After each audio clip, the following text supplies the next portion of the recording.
Good little gust right there.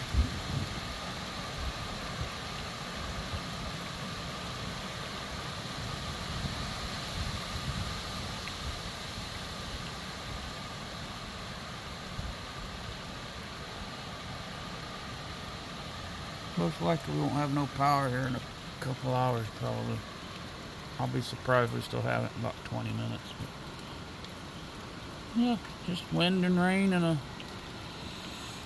that's about it right now. So hopefully South Florida's doing alright.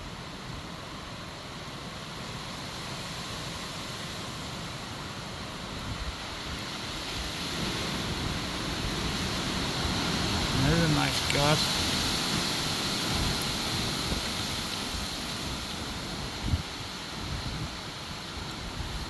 That's what you gotta watch out for in these storms, gusts like that. See how calm the wind was? Next thing, just imagine that, but 100 times worse. Anyway, guys, I'll keep you posted.